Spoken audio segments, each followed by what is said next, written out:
Hi guys, today I'm going to show you how to make a BMO. Adventure Time is one of my favorite shows that's on TV right now, so I'm going to show you how to make him, and there's a PDF down below where you can get the pattern and make your own BMO. So to make the BMO, you're going to need teal fabric, probably around half a yard. I dyed it the color that I wanted, but you can definitely just get fabric that's the right color. You're going to need gray, yellow, red, blue, and then a light green fabric. You're going to need fabric paint and adhesive to iron onto the back of the fabric. That's how I got the face and all the buttons and the side detailing attached. So you're going to see how I made him. You're going to want to cut out all your pieces using the pattern that I gave you, and I will show you how to put him together. Okay, so I have everything laid out here, all the different parts of the BMO. So I'm going to go through and show you just kind of what I did for each piece. So over here I have the arms. This is the front and the back, and I have one on the other side also. This is the side, the front, and other side and back of the BMO. For the buttons, I put fabric that I had ironed on adhesive to the back, and so I ironed those down and then put fabric paint around just to kind of secure it. That's what I did on all of the pieces that you see. Then moving down to his legs, he's going to have little feet, so you can see the front and back of the feet with the toes.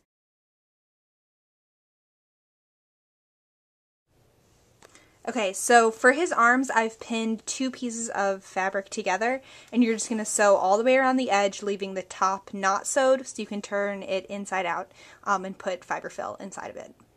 So now I've sewn all the way around the edge, so it's ready to turn inside out and make his arm. So here's one of his hands turned right side out. As you can see, it's kind of bulky around the edge. I did this on purpose just to show you guys how to fix it.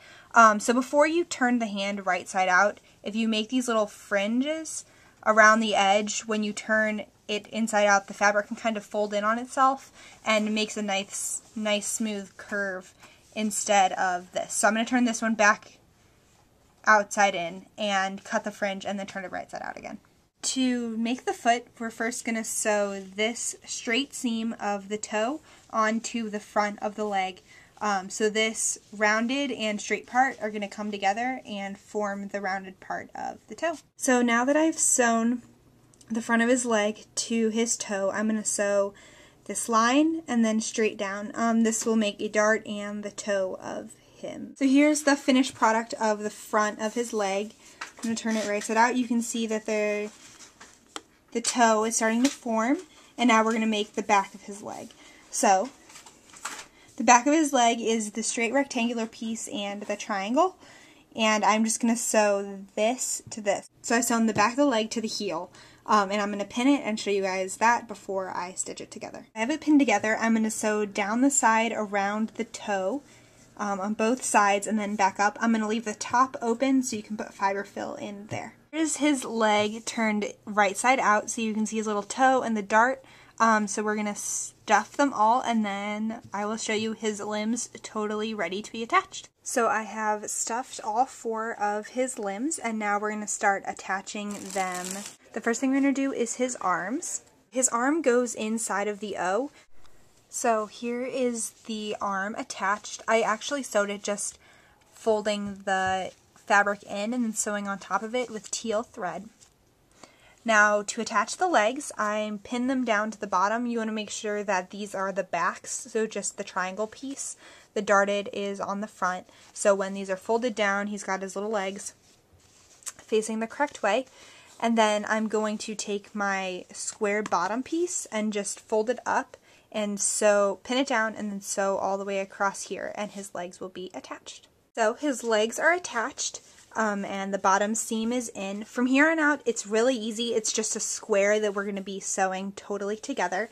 When you're putting this together, just be aware of tucking in his arms and his legs so you don't accidentally stitch them where you don't want them. Next, I'm going to sew his top on. So there's his face, and I'm going to sew straight across the top of here. Now that I've sewn this, you can see his entire front is done top to bottom, so now we're going to start attaching the sides and backs.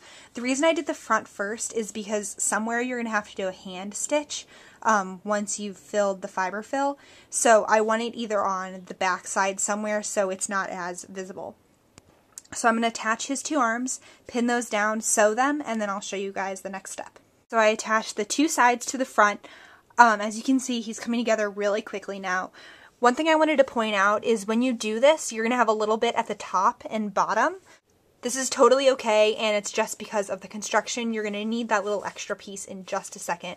But the reason it's there is because there's a seam already on the back, so don't worry about it. It's going to be taken care of. So next thing we're going to do is attach his little back to one side. Next, I'm going to do his top. I want the seam on the bottom of his back, so we're going to leave that for last. So we're going to fold this top up and sew this edge along here and this edge along here. I've sewn both sides now, so you can see it's starting to make a rectangle, and now I'm going to stitch across the top and down the side, so all that's left is the bottom to sew. So the last side that I'm going to sew is this top part, and that's where I'm going to do the hand stitching once I fill them up. So I'm going to do the same process that I did on the top. I'm going to sew this side, and then part of each of the back sides, leaving the middle open so I can fill them with fiber fill and then hand sew them shut. Here he is, turned right side out. We just need to stuff him and then stitch him. Okay, and there he is, all finished.